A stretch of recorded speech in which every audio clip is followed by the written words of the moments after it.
When I was growing up, we had our neighbor who's a Bihari couple, and they have 3 kids of our age.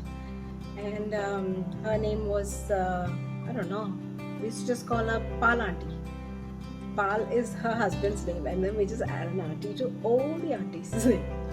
And that's how we used to call them also. She taught us, me and my mom, to make this puri. Actually, not me, my mom. I used to just watch it, and I learned it like that. So that's why this is a very special combination, puri and chole, which I love it from my childhood. I just love it.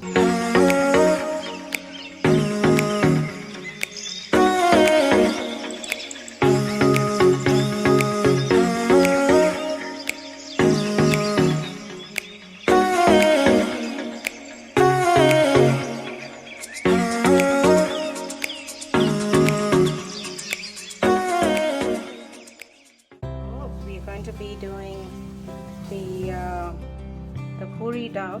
I'm using lukewarm water, which is just that. Got it now to this state. Now I need to smoothen it up. So what I'm going to do is put it on the plain tiles and going to just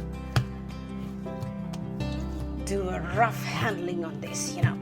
A really rough handling, give it a few smashes.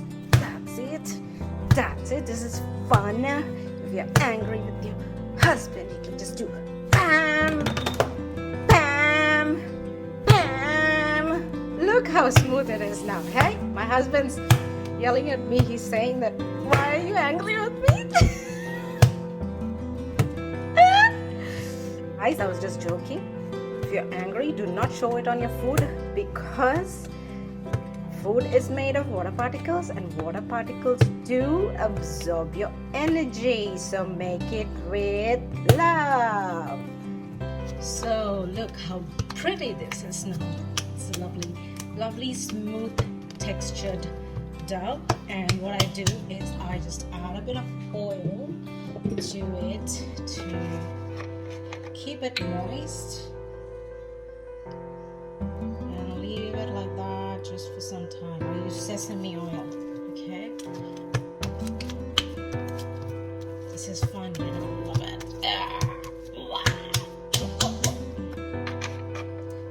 So for puri and for chole, it's best to use sesame oil, not coconut oil. Sesame oil or mustard oil. So I glad it and keep it so that it stays nice and moist until my curry, the chole, the chickpeas curry is ready. Heating up some oil for making puri, and I'm using sesame oil. But for the chole or the chickpeas, I used mustard oil. I like the flavor of mustard oil for the curry. But to make puri, mustard oil is too strong in flavor, so I'm using the sesame oil. So I make small little balls of the dough, which is nice and soft now, and just dip it into a bit of oil and try make it as round as possible. You don't make it too thin or too thick, okay? It has to be a certain consistency, and the oil has to be really hot. So we put it into the oil, allow it to just bubble up like a full swollen. See how that's come up by itself? Yeah, and then you just turn it around.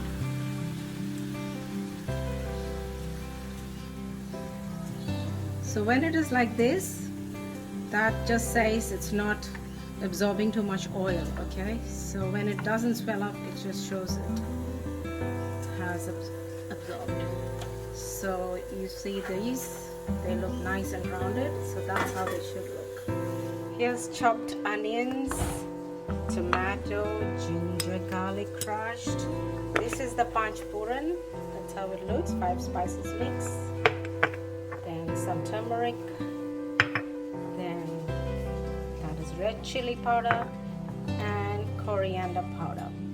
Because I buy dry chickpeas from the Indian shop, and I leave it in some water overnight so that it's nicely soaked and soft for cooking the next day. I've taken some mustard oil in the pressure cooker, and I'm putting in the Panch Phoron, the 5 spices into it, and allow it to just heat up a bit. We have added the ginger garlic crush and the onion to the oil that we have there.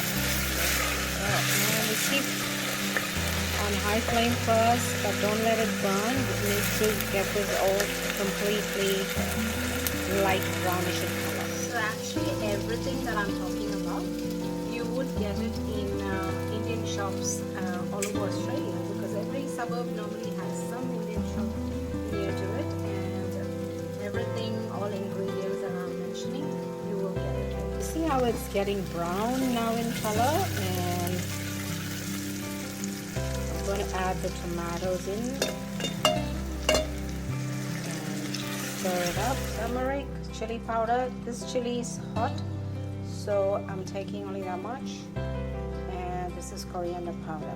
You get 2 types of chilies. One is called Kashmiri mirchi, which is just for color. It's not very hot, but this is hot. That's how it looks. A bit burnt at the bottom, but as you put the chickpeas and water, it'll just blend in. It's not really burnt. It's quite caramelized. So it tastes good. Don't let it just overburn, that's all.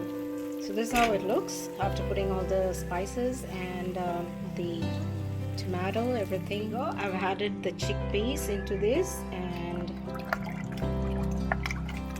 make sure you put water just at the same level of chickpeas when you pressure cook. And to this I'm going to add some salt, and I pressure cook it for 20 to 25 minutes. Now that's how it'll look after getting cooked. That beautiful and pretty looking, beautiful. It's really hot.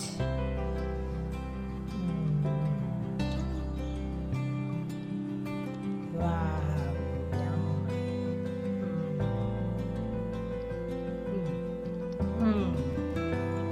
I remember Paul, you know. Ooh, I can keep eating this. Dig into it, dig into it. Yummy. I love it. It's awesome. Try it at home. Chickpeas curry so goes really good with chapatis or breads or poori, as we had, or even just simple rice. It's nice. Try it. And if you like it, then like us and subscribe and share.